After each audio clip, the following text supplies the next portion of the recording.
I still remember the day my life changed forever.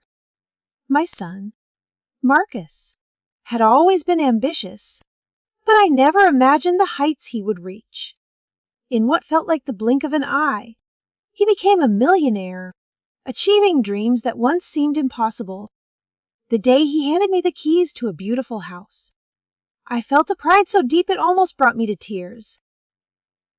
I thought, finally, I could enjoy some peace, surrounded by memories of a lifetime of love and hard work. But happiness can be fragile. Only 3 months after that joyous moment, tragedy struck. Marcus died in a car accident, one that did not feel right. The details were vague, the circumstances confusing, and the grief I carried felt heavier than anything I had ever known. I found myself questioning everything I thought I understood about life, about trust, and even about family. As I navigated through the whirlwind of loss, I could not shake the feeling that something was not as it seemed. The house that had once been a symbol of love and success suddenly became a reminder of questions I had no answers for. My journey to uncover the truth had begun, and I soon realized that the path ahead would challenge me in ways I could never have imagined.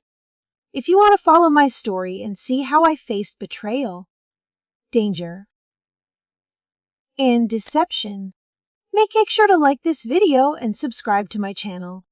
Join me as I reveal the shocking events that unfolded after Marcus' death and the unexpected discoveries that changed everything. You won't want to miss a single moment.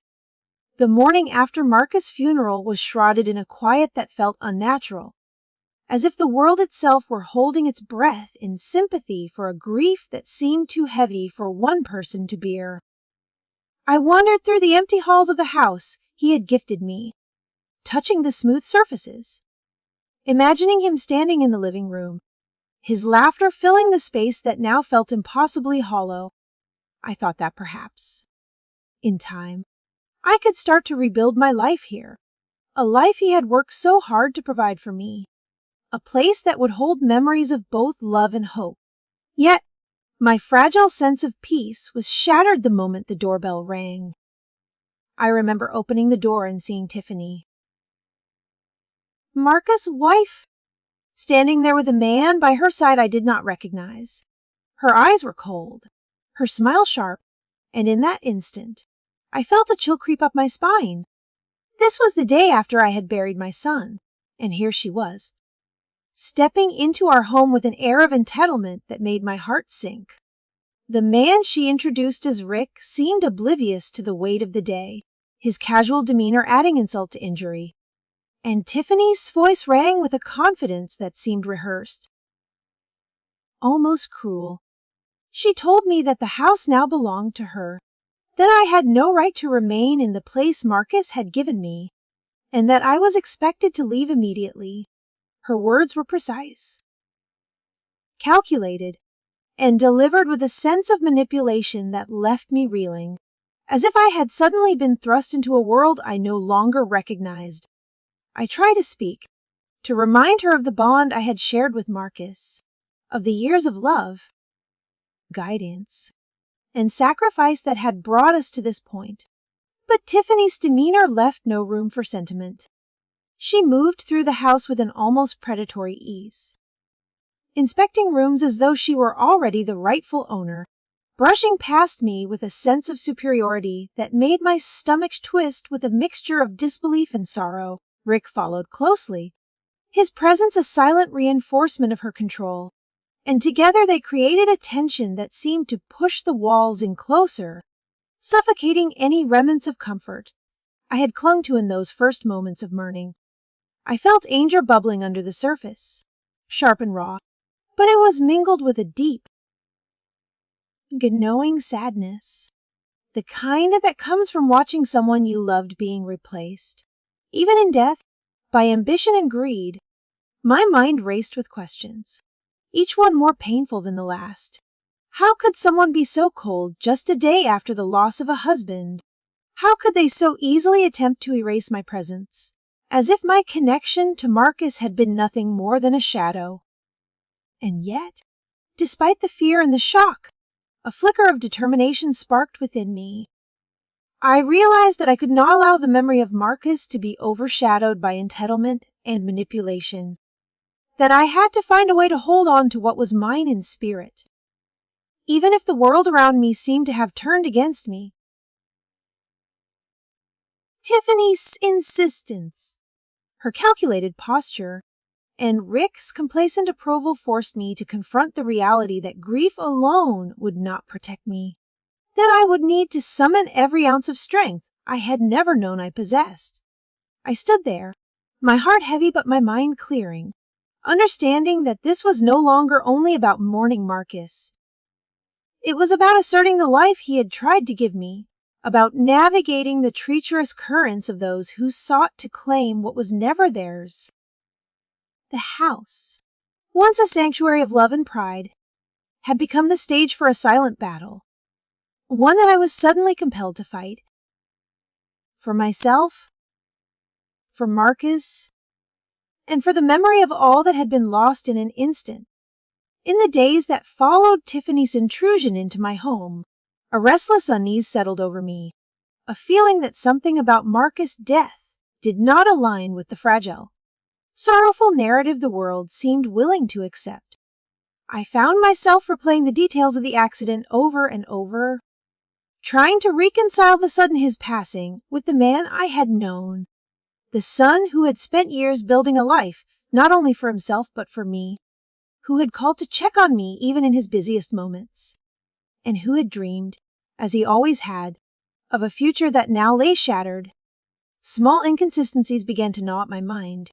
The police report that seemed overly brief, the lack of witnesses despite the accident happening on a busy road, the vague explanations about tire failure, and the timing of it all. Something about the way Marcus had been taken from me felt off, as if the universe had not merely been cruel, but had conspired with unseen hands to make his death pure ordinary. Inevitable, when in truth it was anything but.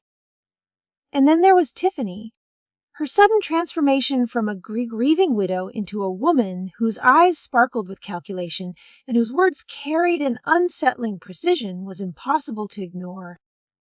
I remembered the coldness with which she demanded the house, the way she moved through the rooms with ownership and familiarity that she had never earned, and the manner in which Rick accompanied her as though he had been waiting for this opportunity all along.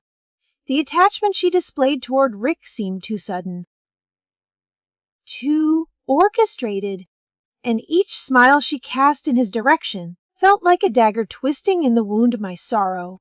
The more I observed, the more it became clear that her grief had been performative, a mask worn to conceal motives that I could not yet name.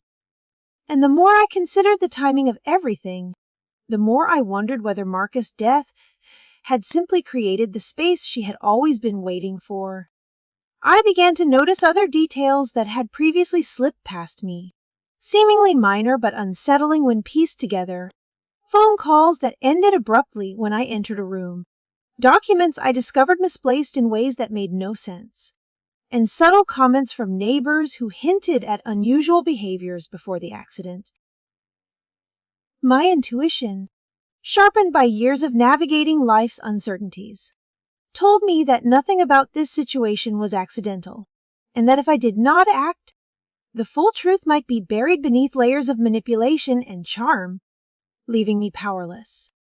The sense of foreboding pressed down on me, heavy and insistent, urging me to move beyond mourning and into a vigilance I had never imagined needing.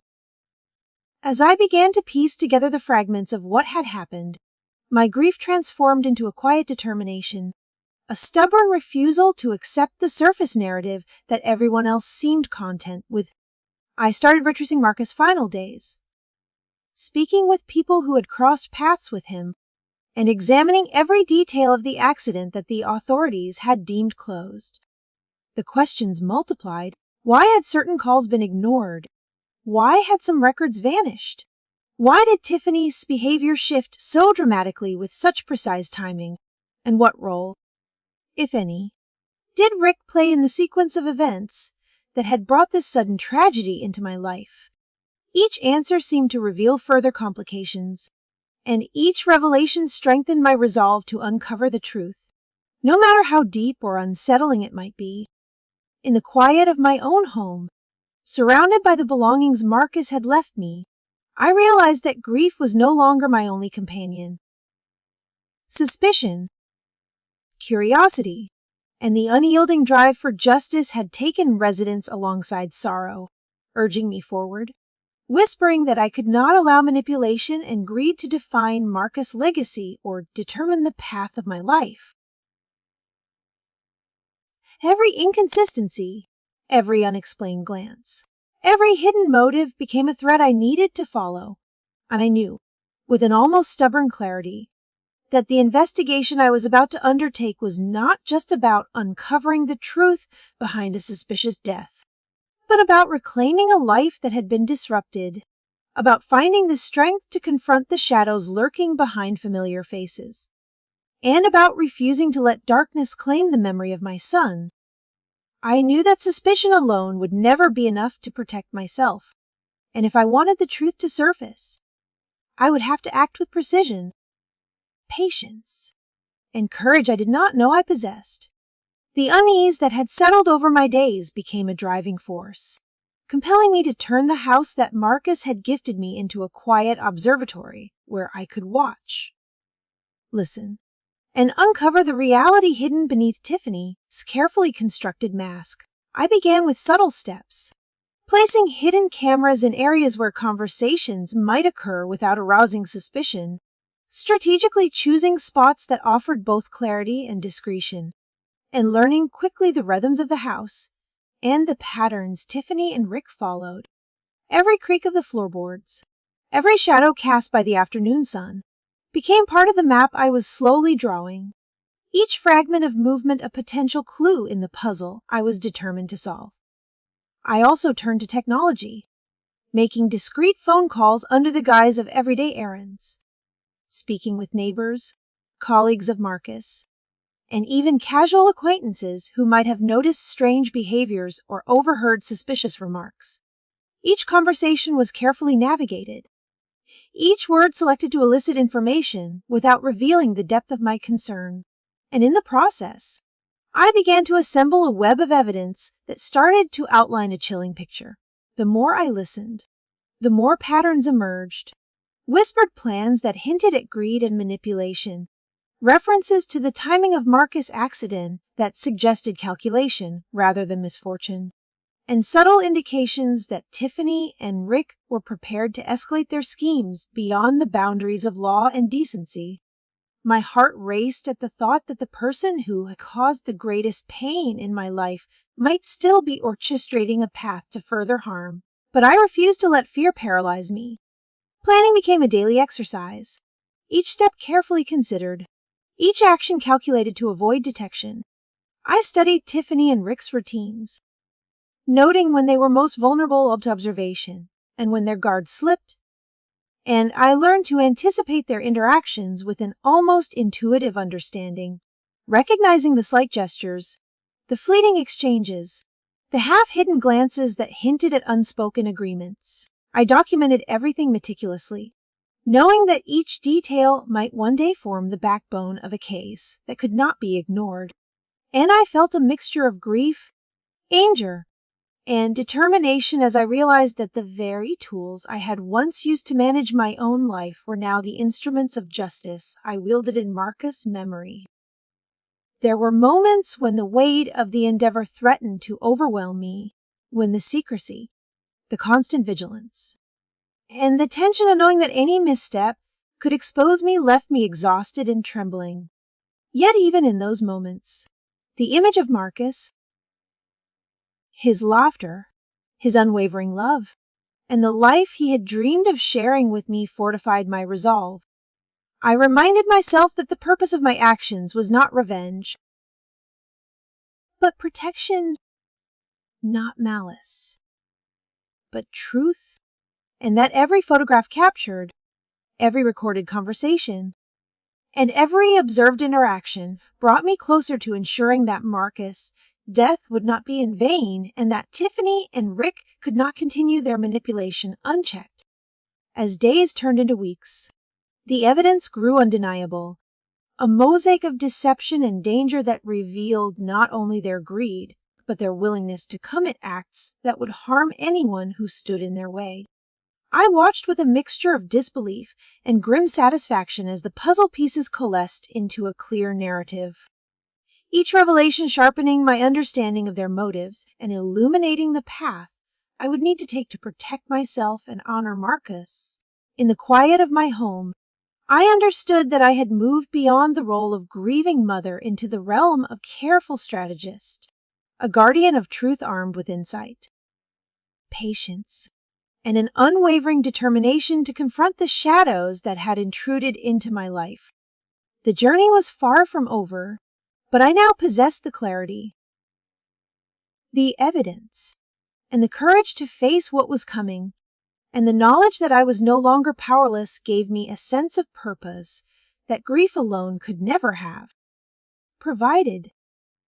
I knew that gathering evidence was only the beginning, and that without the right guidance and authority, all my painstaking work could vanish into thin air, dismissed as paranoia or coincidence. I reached out to the police and a trusted legal advisor, carefully explaining the situation, presenting the documentation I had collected, and conveying the depth of my fear that Tiffany and Rick were not only responsible for Marcus' death, but were prepared to continue their manipulations. Unchecked, their initial skepticism faded as I walked them through every photograph, recording, and recorded conversation, each piece forming a mosaic of deceit, greed, and premeditation, and I could sense a shift in their demeanor as they realized the gravity of what I had uncovered. Together, we began to craft a plan that was as precise and controlled as the investigation I had conducted alone, a strategy designed not only to confirm their guilt beyond doubt, but to ensure that justice would be served in a manner that could not be undermined by technicalities or manipulation. The trap had to be perfect, public enough to deter any sudden aggression, yet subtle enough to make Tiffany and Rick feel safe enough to reveal themselves. We chose a bustling cafe in the heart of town, a place where casual conversations were normal and cameras were in place without raising suspicion. I rehearsed every detail in my mind, imagining how Tiffany would react, how Rick would attempt to control the narrative, and how I would remain composed, a silent observer in the midst of orchestrated chaos. My pulse quickened as the day approached, an odd mixture of dread and anticipation settling into my chest. But I reminded myself that Marcus' memory, the love I held for him, and the safety of my own life demanded courage, and that every step I took was in service of truth and justice. When Tiffany and Rick arrived, their confidence was almost tangible, a smug sense of entitlement that I had long since come to expect from them. I watched them move through the cafe, laughing lightly, whispering, their glances at one another betraying both impatience and anxiety, unaware that their every word, every expression, and every gesture was being observed and recorded. The legal team positioned themselves discreetly, the officers ready to intervene at a moment's notice, and I felt a mixture of relief and tension, knowing that the culmination of months of vigilance was unfolding in real time. As I engaged Tiffany in conversation under the guise of casual concern, Rick's impatience surfaced, the edges of his facade cracking as I subtly pressed for details, steering the discussion toward topics they believed harmless, but which, in truth, would lead them to reveal the extent of their plans. Their words began to unravel their carefully constructed narrative, small admissions slipping out as they sought to justify past actions and secure perceived advantages. Each confession, veiled in arrogance, became a thread in the tapestry of evidence I had worked so long to create, and I felt a quiet vindication as the truth, long hidden behind manipulation and deceit, emerged under the fluorescent lights of that ordinary cafe. When the authorities finally intervened, stepping forward with a calm authority that belied the tension in the air, Tiffany and Rick were stunned, their faces shifting from shock to disbelief. And in those moments, I saw the full weight of their guilt reflected in expressions they could no longer mask. They were escorted away, their schemes laid bare, and I realized that the months of vigilance, fear, and careful planning had culminated not in chaos, but in justice, a resolution that honored Marcus' memory and reclaimed a sense of safety and agency I had feared lost. In that moment, standing amidst the quiet hum of the cafe returning to normal, I understood that courage, strategy, and unyielding determination had not only revealed the truth, but had transformed grief and suspicion into a story of justice that no amount of greed or deception could erase. Even after Tiffany and Rick were taken away, the weight of Marcus' absence lingered in every corner of the house he had gifted me, a stark reminder of both loss and the peril I had narrowly escaped. Days passed in a quiet blur, each one steeped in reflection and a cautious sense of relief, until I discovered what would become the final testament to Marcus' foresight and care. Hidden among his personal effects, tucked into a folder he had never mentioned, I found documents confirming that the insurance money from his policy had been secured in my name. A shield he had prepared to protect me from the greed and malice that had ended his life. The relief that washed over me was indescribable. Marcus had thought of me even in his absence, ensuring that I would not be left destitute or vulnerable, and that his legacy could serve as both support and vindication. As I reviewed the files, I also came across evidence Marcus had left behind, meticulous and detailed, intended to expose Tiffany and Rick completely. He had documented conversations, tracked suspicious patterns, and even anticipated the ways they might try to manipulate the situation. It was as though he had planned his departure not just for himself, but as a final act of protection and justice for me. With this evidence now in the hands of the authorities, Tiffany and Rick's guilt was irrefutable, and the trial that followed confirmed it. Watching them receive life sentences without the possibility of parole, I felt a bittersweet combination of sorrow for Marcus' lost life and gratitude for his enduring presence in mine. Even from beyond the grave, I walked through the house one last time, touching the rooms that had been filled with the promise of new beginnings, and reflecting on how fragile life and trust can be, how quickly they can be manipulated, and how important it is to remain vigilant. Marcus' care, foresight, and courage had guided me through one of the darkest chapters of my life, transforming fear into empowerment and grief into a purposeful resolve to honor his memory. I realized that while no sentence or restitution could fully replace him, the justice that had been served was a testament to his love, intelligence, and unwavering concern for my safety. To anyone listening to this story, I want to share the lesson I learned through these harrowing experiences. Trust your instincts, protect those you love, and never underestimate the power of careful observation and courage in the face of deception. Marcus' love and foresight saved me in ways I could never have imagined, and through his careful planning, justice was not only achieved but secured for the long term. Thank you for joining me on this journey, for listening to the story that combines loss, resilience, and the triumph of truth. If you found this story compelling, please like the video and subscribe to the channel for more real-life accounts that remind us of the strength of the human spirit and the importance of vigilance and courage in the face of danger. Marcus' story, though tragic, is a reminder that love, intelligence, and perseverance can ultimately overcome greed and malice, and that even in the darkest times, hope and justice can prevail.